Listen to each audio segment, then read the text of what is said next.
कथा इस प्रकार है। एक बुढ़िया माई थी, उसके 7 लड़के थे।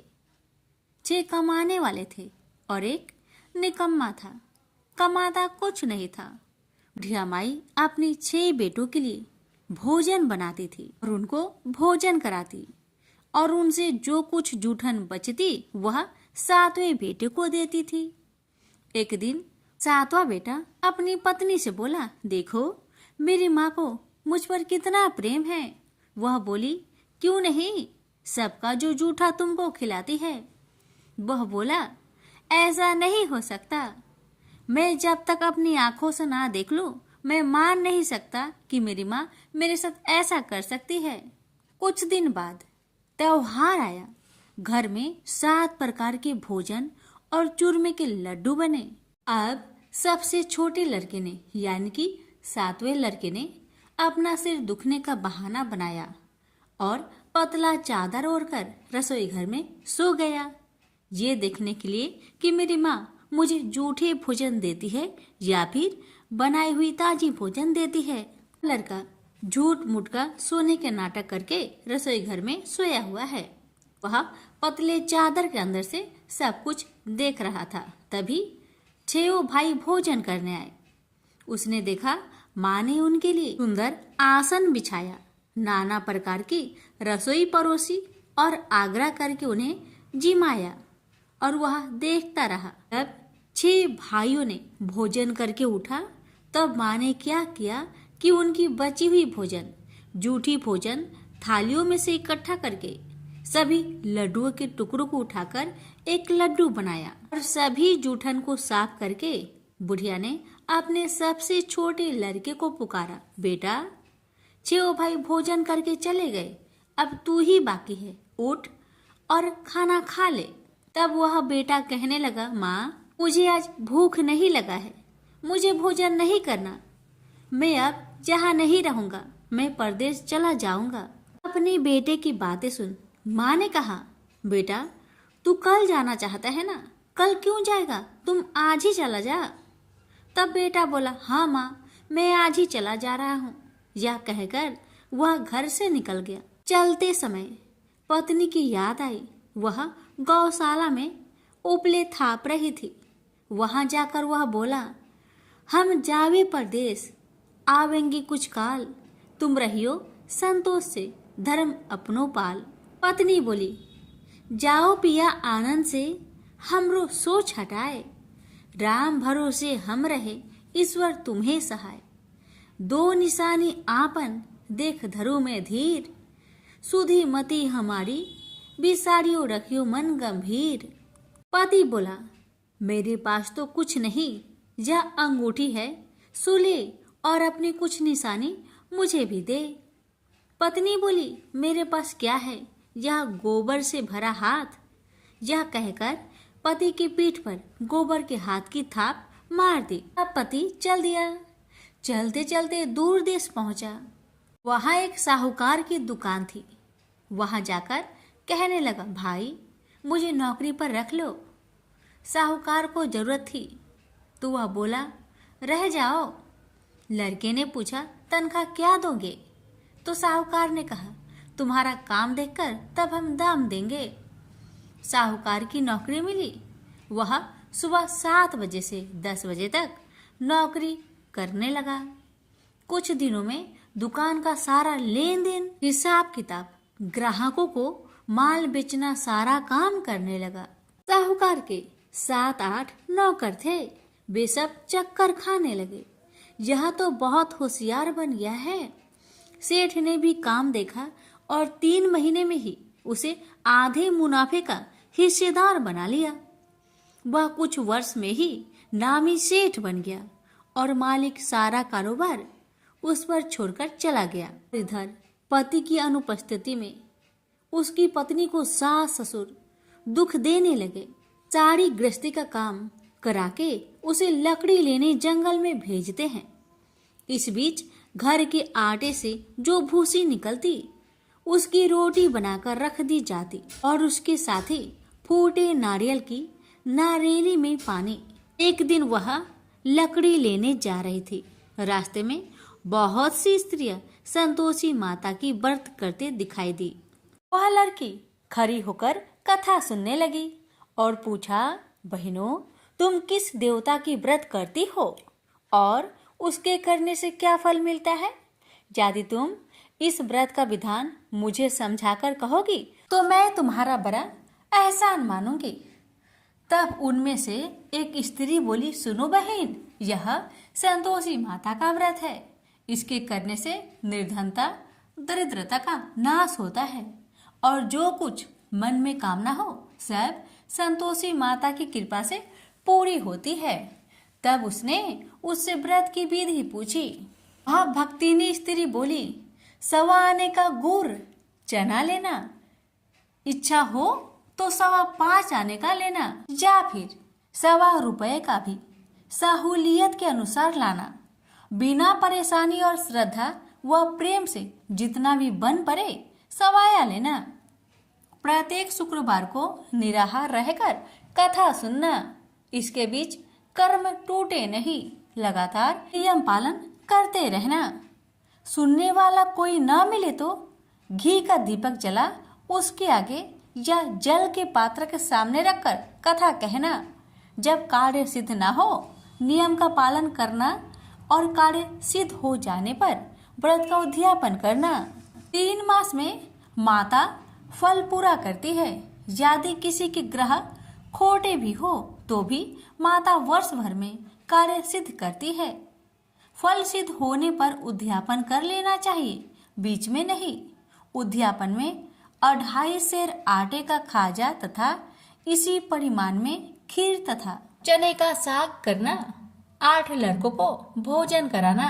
जहाँ तक मिले देवर, जेठ, भाई बंधु के हो, न मिले तो रिश्तेदारों और पास पड़ोसियों को बुलाना। उन्हें भोजन करा, यथाशक्ति दक्षिणा दे। माता का नियम पूरा करना। उस दिन घर में खटाई न खाना। यह सुन बुढ़िया माई के लड़के की बहू चल दी। रास्ते में लकड़ी की बोझ को बेच दिया और उन पैसों से गुड़ चना ले माता की व्रत की तैयारी कर आगे चली और सामने मंदिर देखकर पूछने लगी, यह मंदिर किसका है? सब कहने लगे, संतोषी माता का मंदिर है। यह सुनकर माता के मंदिर में जाकर चरणों में लौटने लगी। दीन हो विनती करने लगी, माँ, मैं निपट अज्ञानी हूँ, व्रत के कुछ भी नियम नहीं जानती, मैं दुखी हूँ। हे माँ, जगत जननी, मेरा दुख दूर कर, मैं तेरी शरण में आई हूँ। माता को दया आई। एक शुक्रवार बीता कि दूसरे को उसके पति का पत्र आया और तीसरे शुक्रवार को उसका भेजा हुआ पैसा आ पहुंचा। यह देख जेठ जेठानी मुंह सिडोकने लगी। लड़के ताने देने लगे। काकी के पास पत्र आने लगे, रुपया आने लगा। अब तो काकी की खातिर बढ़ेगी। बेचारी सरलता से कहती, भैया कागज आवे रुपया आवे, हम सब के लिए अच्छा है। ऐसा कहकर आंखों में आंसू भरकर संतोषी माता के मंदिर में आ मातेश्वरी के चरण में गिरकर रोने लगी। माँ, मैंने तुमसे पैसा कब मांगा है माँ? मुझे पैसे से क्या काम है माँ? मुझे तो अपने सुहाग से काम है। मैं तो अपनी स्वामी के दर्शन मांगती हूँ माँ। तब माता ने प्रसन्न होकर कहा, जा बेटी, तेरा स्वामी आएगा। यह सुनकर खुशी से बावली होकर घर जा पहुंची, अपना काम काज करने लगी। अब संतोषी माँ विचार करने लगी, इस भोली पुत्री को मैंने कह तो दिया कि तेरा पति आएगा, लेकिन कैसे? वह तो इसे सपने में भी याद नहीं करता। उसे याद दिलाने को मुझे ही जाना पड़ेगा। इस तरह माता जी उस बुढ़िया के बेटे के पास जा सपना में प्रकट हो कहने लगी, साहूकार के बेटे, तुम सो रहा है या जागता है? वह कहने लगा, माता, मैं सोता भी नहीं जागता भी नहीं, कहो क्या आज्ञा है? माता कहने लगी, तेरे घर बार कुछ है कि नहीं? वह बोला, मेरे पास सब कुछ है माँ। माँ बाप है, पत्नी है, क्या कमी है माँ? माँ बोली, भोले पुत्र, तेरी पत्नी घोर कष्ट उठा रही है, तेरे माँ बाप उसे परेशान कर रहे हैं। वह तेरे लिए तरस रही है, तू उसकी सुधि ले। वह बोला, हाँ माता जी, यह तो मालूम है, परंतु जाऊं तो कैसे? परदेश की बात है, लेन देन का कोई हिसाब नहीं है, कोई जाने का रास्ता भी नहीं आता, कैसे चला जाऊं? माँ कहने लगी, मेरी बात मान, सवेरे नहा धोकर संतोषी माता का नाम ले, घी का दीपक जला, दंडवत कर दुकान पर बैठ। देखते देखते तेरा सारा लेन देन चुक जाएगा, जमा का माल बिक जाएगा, साज होते होते धन का भारी ढेर लग जाएगा। माता की बात मानकर वह नहा धोकर संतोषी माता को दंडवत घी का दीपक जला। थोड़ी देर में देने वाले रुपए लाने लगे, लेने वाले हिसाब लेने लगे। कोठे में भरे सामान की खरीदारी नगद दाम में दे सौदा करने लगे। शाम तक धन का भारी ढेर लग गया। मन में माता का नाम ले चमत्कार देख प्रसन्न होकर घर ले जाने के वास्ते गहना कपड़ा सामान खरीदने लगा। यह काम से निपट तुरंत घर को रवाना हुआ। उधर उसकी पत्नी जंगल में लकड़ी लेने जाती है। लौटते वक्त माता जी के मंदिर में विश्राम करती है। वह तो उसके प्रतिदिन रुकने का जो स्थान ठहरा। धूल उड़ती देख वह माता से पूछती है, हे माता, यह धूल कैसे उड़ रही है? माता कहती है, हे पुत्री, तेरा पति आ रहा है, अब तू ऐसा कर, लकड़ियों के 3 बोझ बना ले, एक नदी के किनारे रख और दूसरा मेरे मंदिर पर, वह तीसरा अपने सिर पर। तेरे पति को लकड़ियों का गट्टर देख मोह पैदा होगा, वह यहाँ रुकेगा, नाश्ता पानी खाकर माँ से मिलने जाएगा। तब तू लकड़ियों का बोझ उठाकर जाना और चौक में गट्टर डालकर जोर से आवाज देकर कहना, लो सासू जी, लकड़ियों का गट्टर लो, भूसी की रोटी दो, नारियल की खोपरे में पानी दो, आज मेहमान कौन आया है? माता जी बहुत अच्छा कहकर वह प्रसन्न मन से लकड़ियों के 3 गट्टर बनाई, एक नदी के किनारे पर और एक माता जी के मंदिर पर रखा। इतने में मुसाफिर आ पहुंचा। सूखी लकड़ी देख उसकी इच्छा उत्पन्न हुई कि हम यहीं पर विश्राम करें और भोजन बनाकर खा पीकर गांव जाए। इसी तरह रुककर भोजन बना, विश्राम करके गांव को गया। सबसे प्रेम से मिला। उसी समय सिर पर लकड़ी का गट्टर लिए वह उतावली सी आती है। लकड़ियों का भारी बोझ आंगन में डालकर जोर से 3 आवाज देती है, लो सासू जी, लकड़ियों का गट्टर लो, भूसी की रोटी दो, आज मेहमान कौन आया है? यह सुनकर उसकी सास बाहर आकर अपने दिए हुए कष्टों को भुलाने हेतु कहती है, बहू ऐसा क्यों कहती है? तेरा मालिक ही तो आया है, आ बैठ, मीठा भात खा, भोजन कर, कपड़े पहन, गहने पहन। उसकी आवाज सुन उसका पति बाहर आता है। अंगूठी देख व्याकुल हो जाता है और माँ से पूछता है, माँ यह कौन है? माँ ने कहा, बेटा यह तेरी पत्नी है, जब से तू गया है तब से सारे गांव में भटकती फिरती है, घर का कामकाज कुछ नहीं करती, 4 पहर आकर खा जाती है। वह बोला, ठीक है माँ, मैंने इसे भी देखा और तुम्हें भी, अब दूसरे घर की ताली दो, मैं उसमें रहूंगा। माँ बोली, ठीक है, जैसी तेरी मर्जी। तब वह दूसरे मकान की 3री मंजिल का कमरा खोल सारा सामान जमाया। एक दिन में ही राजा के महल के जैसा ठाट बाट बन गया। अब क्या था, बहू सुख भोगने लगी। इतने में शुक्रवार आया। उसने पति से कहा, मुझे संतोषी माता का व्रत उद्यापन करना है। पति बोला, खुशी से कर लो। वह उद्यापन की तैयारी करने लगी। जेठानी के लड़कों को भोजन के लिए कहने गई।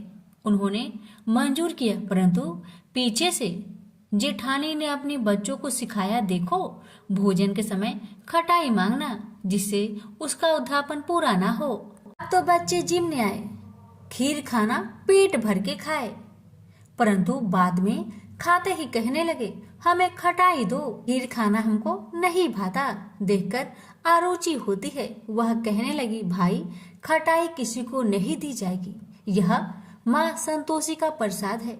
लड़के उठ खड़े हुए, बोले, पैसे लाओ। भोली बहू कुछ जानती नहीं थी, वह उन बालकों को पैसे दे दिए। लड़के उसी समय हट करके इमली खटाई ले खाने लगे। यह देखकर बहू पर माताजी ने कोप किया। राजा के दूत उसके पति को पकड़कर ले गए।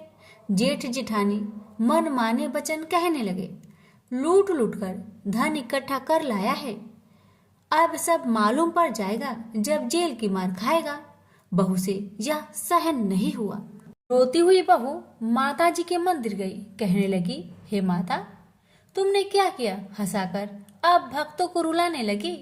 माता बोली, बेटी, तूने उद्यापन करके मेरा व्रत भंग किया है। वह कहने लगी, माता, मैंने कुछ अपराध किया है क्या? मैंने तो भूल से लड़कों को पैसे दे दिए थे, मुझे क्षमा करो, मैं फिर तुम्हारा उद्यापन करूंगी। माँ बोली, अब भूल मत करना। माँ कहती है, अब भूल नहीं होगी, अब बतलाओ वो कैसे आएंगे? माँ बोली, जा पुत्री, तेरा पति तुझे रास्ते में आता मिलेगा। वह निकली, राह में पति आता मिला। वही पूछी, कहाँ गए थे? वह कहने लगा, इतना धन जो जमाया है उसका टैक्स राजा ने मांगा था, वह भरने गया था। वह परेशान हो बोली, भला हुआ, अब घर को चलो। कुछ दिन बाद फिर शुक्रवार आया। फिर वह बोली, मुझे माता का उद्यापन करना है। पति ने कहा, करो। पत्नी फिर जेठ के लड़कों को भोजन को कहने गई। ठानी ने एक दो बातें सुनाई। सब लड़कों को सिखाने लगी, तुम सब लोग पहले ही खटाई मांगना। लड़के भोजन से पहले कहने लगे, हमें खीर नहीं खाना, हमारा जी बिगड़ता है, कुछ खटाई खाने को दो। वह बोली, खटाई किसी को नहीं मिलेगा, आना हो तो आओ। वह ब्राह्मण के लड़के को लाकर भोजन कराने लगी। यथाशक्ति दक्षिणा की जगह एक एक फल उन्हें दिया। संतोषी माता प्रसन्न हुई। माता की कृपा होते ही 9वें मास में उसके चंद्रमा के समान सुंदर पुत्र प्राप्त हुआ। पुत्र को पाकर प्रतिदिन माताजी के मंदिर में जाने लगी। माँ ने सोचा, यह रोज आती है, आज क्यों ना आए, इसके घर चलो। यह विचार कर माता ने भयानक रूप बनाया। गुड़ चने से सना मुख, ऊपर सूर्य के समान होठ, उस पर मक्खियां भिन भिन कर रही थी। दहली पर पैर रखते ही उसकी सास चिल्लाई, देखो रे देखो, कोई चुड़ैल डाकिन चली आ रही है, लड़कों इसे भगाओ नहीं तो किसी को खा जाएगी। लड़के भागने लगे, चिल्लाकर खिड़की बंद करने लगे। बहू रोशनदान में देख रही थी। प्रसन्नता से पगली बन चिल्लाने लगी, आज मेरी माँ मेरे घर आई है, आज मेरी माता मेरे घर आई है। वह बच्चों को दूध पीने से हटाती थी। इतने में सास का क्रोध फट पड़ा। वह बोली, क्यों उतावली हुई है, बच्चे को पटक दिया। इतने में माँ के प्रताप से लड़के ही लड़के नजर आने लगे। वह बोली, माँ, जिसका मैं व्रत करती हूँ, यह वही संतोषी माता है। सबने माता जी के चरण पकड़ लिए और विनती कर कहने लगे, हे माता, हम मूर्ख हैं, अज्ञानी हैं, तुम्हारे व्रत की विधि हम नहीं जानते, व्रत भंग कर हमने बड़ा अपराध किया है। जग माता, आप हमारा अपराध क्षमा करो। इस प्रकार माता प्रसन्न हुई। बहू को प्रसन्न हो जैसा फल दिया, वैसा माता सबको दे। जो पढ़े उसका मनोरथ पूर्ण हो, जो सुने उसका भी मनोरथ पूर्ण हो। प्रेम से बोलिए, संतोषी माता की जय। अन्नपूर्णा माता की व्रत कथा। एक समय की बात है, काशी निवासी धनंजय की पत्नी का नाम सुलक्षणा था। उसे अन्य सब सुख प्राप्त थे, केवल निर्धनता ही उसके दुख का एकमात्र कारण थी।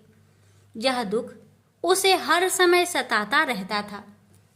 एक दिन सुलक्षणा पति से बोली, स्वामी, आप कुछ उद्यम करो तो काम चले, इस प्रकार कब तक काम चलेगा? सुलक्षणा की बात धनंजय के मन में बैठ गई और वह उसी दिन विश्वनाथ शंकर जी को प्रसन्न करने के लिए बैठ गया और कहने लगा, हे देवाधिदेव विश्वेश्वर, मुझे पूजा पाठ कुछ नहीं आता है, केवल आपके भरोसे बैठा हूँ। इतनी विनती करके वह 2-3 दिन भूखा प्यासा बैठा रहा। यह देखकर भगवान शंकर ने उसके कान में अन्नपूर्णा अन्नपूर्णा अन्नपूर्णा इस प्रकार 3 बार कहा। यह कौन क्या कह गया? इसी सोच में धनंजय पड़ गया कि मंदिर से आते ब्राह्मणों को देखकर पूछने लगा, पंडित जी, अन्नपूर्णा कौन है? ब्राह्मणों ने कहा, तू अन्न छोड़कर बैठा है, सो तुझे अन्न की बात सूझती है, जा घर जाकर अन्न ग्रहण कर। धनंजय घर गया, स्त्री से सारी बात कही। वह बोली, नाथ चिंता मत करो, स्वयं शंकर जी ने यह मंत्र दिया है, वे स्वयं ही खुलासा करेंगे, आप फिर जाकर उनकी आराधना करो। धनंजय फिर जैसा कि तैसा पूजा में बैठ गया। रात्रि में शंकर जी ने आज्ञा दी और कहा, तू पूर्व दिशा में चला जा, वहां अन्नपूर्णा का नाम जपता जाता और रास्ते में फल खाता, झरनों का पानी पीता जाता। इस प्रकार कितने ही दिनों तक चलता गया। वहां उसे चांदी सी चमकती वन की शोभा देखने में आई। सुंदर सरोवर देखने में या उनके किनारे कितनी ही अप्सराएं झुंड बनाए बैठी थी। एक कथा सुनाती और सब मिलकर माँ अन्नपूर्णा इस प्रकार बार बार कहती थी। यह अगहन मास की उजेली रात्रि थी और आज से ही व्रत का प्रारंभ था। जिस शब्द की खोज करने वह निकला था वह उसे वहां सुनने को मिला। धनंजय ने उसके पास जाकर पूछा, हे देवियों, आप यह क्या करती हो? उन सब ने कहा, हम माँ अन्नपूर्णा का व्रत करती हैं। धनंजय ने पूछा, व्रत पूजा करने से क्या होता है? यह किसी ने किया भी है? इसे कब किया जाए? कैसा व्रत है और कैसी विधि है? मुझसे भी विस्तार से बताओ। वे कहने लगी, इस व्रत को सब कोई कर सकते हैं। 21 दिन तक के लिए 21 गांठ का सूत लेना चाहिए। 21 दिन यानी न बने तो 1 दिन उपवास करे, या भी ना बने तो केवल कथा सुनकर प्रसाद ले। निराहार रहकर कथा कहे, कथा सुनने वाला कोई न मिले तो पीपल के पत्तों को रख, सोपाड़ी या घृत कुमारी वृक्ष को सामने कर, दीपक को साक्षी कर, सूर्य गाय तुलसी या महादेव को बिना कथा सुनाए मुख में दाना न डाले। यदि भूल से कुछ पड़ जाए तो 1 दिवस फिर उपवास करे। व्रत के दिन क्रोध न करे और झूठ ना बोले। धनंजय बोला, इस व्रत के करने से क्या होगा? वे कहने लगी, इसके करने से अंधों को नेत्र मिले, लुल्लू को हाथ मिले, निर्धन के घर धन आए, बाझिन को संतान मिले, मूर्ख को विद्या आए। जो जिस कामना से व्रत करे माँ उसकी इच्छा पूरी करती है। वह कहने लगा, बहनों, मेरे पास भी धन नहीं है, विद्या नहीं है, कुछ भी तो नहीं है। मैं तो दुखिया ब्राह्मण हूँ, मुझे इस व्रत का सूत दोगी? हाँ भाई, तेरा कल्याण हो, हम तुम्हें अवश्य देंगे। ले इस व्रत का मंगल सूत्र ले। धनंजय ने व्रत किया। व्रत पूरा हुआ तभी सरोवर में से 21 खंड की स्वर्ण सीढ़ी हीरा मोती जड़ी हुई प्रकट हुई। धनंजय अन्नपूर्णा अन्नपूर्णा कहता जाता था। इस प्रकार कितनी ही सीढ़ियां उतर गया तो क्या देखता है कि करोड़ों सूर्य से प्रकाशमान अन्नपूर्णा का मंदिर है। उसके सामने स्वर्ण सिंहासन पर माता अन्नपूर्णा विराजमान है। सामने भिक्षा हेतु शंकर भगवान खड़े हैं। देवांगनाएं चवर डुलाती है, कितनी ही हथियार बांधे पहरा देती है। धनंजय दौड़कर जगदम्बा के चरणों में गिर गया। देवी उसके मन का कलेश जान गई। धनंजय कहने लगा, माता, आप तो अंतर्यामी हो, आपको अपनी दशा क्या बताऊं? माता बोली, मेरा व्रत किया है, जा, संसार तेरा सत्कार करेगा। माता ने धनंजय की जिह्वा पर बीज मंत्र लिख दिया। अब तो उसके रोम रोम में विद्या प्रकट हो गई। इतने में क्या देखता है कि वह काशी विश्वनाथ के मंदिर में खड़ा है। माँ का वरदान ले धनंजय घर आया। सुलक्षणा से सब बात कही। माता जी की कृपा से उसके घर में संपत्ति उमड़ने लगी। छोटा सा घर बहुत बड़ा गिना जाने लगा। जैसे शहद के छत्तों में मक्खियां जमा होती है, उसी प्रकार अनेक सगे संबंधी आकर उसकी बड़ाई करने लगे। कहने लगे, इतना धन और इतना बड़ा घर, सुंदर संतान नहीं हो तो इस कमाई का कौन भोग करेगा। सुलक्षणा से संतान नहीं है, इसलिए तुम दूसरा विवाह करो। अनिच्छा होते हुए भी धनंजय को दूसरा विवाह करना पड़ा और सुलक्षणा को सौत का दुख उठाना पड़ा। इस प्रकार दिन बीतते गए और अगहन मास आया। नए बंधन से बंधे पति से सुलक्षणा ने कहलाया कि हम व्रत के प्रभाव से सुखी हुए हैं, इस कारण यह व्रत छोड़ना नहीं चाहिए। यह माता जी का प्रताप है जो हम इतने संपन्न और सुखी हैं। सुलक्षणा की बात सुन धनंजय उसके यहाँ आया और व्रत में बैठ गया। नई बहू को इस व्रत की खबर नहीं थी। वह धनंजय की आने की राह देख रही थी। दिन बीतते गए और व्रत पूर्ण होने में 3 दिवस बाकी थे कि नई बहू को खबर पड़ी। उसके मन में ईर्ष्या की ज्वाला दहकने लगी थी। सुलक्षणा के घर आ पहुंची और उसने वहां भगदड़ मचा दी। वह धनंजय को अपने साथ ले गई। नए घर में धनंजय को थोड़ी देर के लिए निंद्रा ने आ दबाया। इसी समय नई बहू ने उसका व्रत का सूत तोड़कर आग में फेंक दिया। अब तो माता जी का कोप जाग गया। घर में अकस्मात आग लग गई। सब कुछ जलकर खाक हो गया। सुलक्षणा जान गई और पति को फिर अपने घर ले आई। नई बहू रूठकर माता पिता के घर जा बैठी। पति को परमेश्वर मानने वाली सुलक्षणा बोली, नाथ घबराना नहीं, माता जी की कृपा अलौकिक है। पुत्र कुपुत्र हो जाता है पर माता कुमाता नहीं होती। अब आप श्रद्धा और भक्ति से आराधना शुरू करो, वे जरूर हमारा कल्याण करेगी। धनंजय फिर माता के पीछे पड़ गया। फिर वही सरोवर सीढ़ी प्रकट हुई। उसमें माँ अन्नपूर्णा कहकर वह उतर गया। वहां जा माता जी के चरणों में रुदन करने लगा। माता प्रसन्न होकर बोली, यह मेरी स्वर्ण की मूर्ति ले, उसकी पूजा करना, तू फिर सुखी हो जाएगा। जा, तुझे मेरा आशीर्वाद है। तेरी स्त्री सुलक्षणा ने श्रद्धा से मेरा व्रत किया है, उसे मैंने पुत्र दिया है। धनंजय ने आंखें खोली तो खुद को काशी विश्वनाथ के मंदिर में खड़ा पाया। वहां से फिर उसी प्रकार घर को आया। इधर सुलक्षणा के दिन चढ़े और महीने पूरे होते ही पुत्र का जन्म हुआ। गांव में आश्चर्य की लहर दौड़ गई। इस प्रकार उसी गांव के निसंतान सेठ के पुत्र होने पर उसने माता अन्नपूर्णा का मंदिर बनवा दिया। उसमें माता जी धूमधाम से पधारी, यज्ञ किया और धनंजय को मंदिर के आचार्य का पद दे दिया। जीविका के लिए मंदिर की दक्षिणा और रहने के लिए बड़ा सुंदर सा भवन दिया। धनंजय स्त्री पुत्र सहित वहां रहने लगा। माता जी के चढ़ावे में भरपूर आमदनी होने लगी। उधर नई बहू के पिता के घर डाका पड़ा, सब लूट गया। वे भीख मांगकर पेट भरने लगे। लक्षणा ने यह सुना तो उन्हें बुला भेजा, अलग घर में रख लिया और उनके अन्न वस्त्र का प्रबंध कर दिया।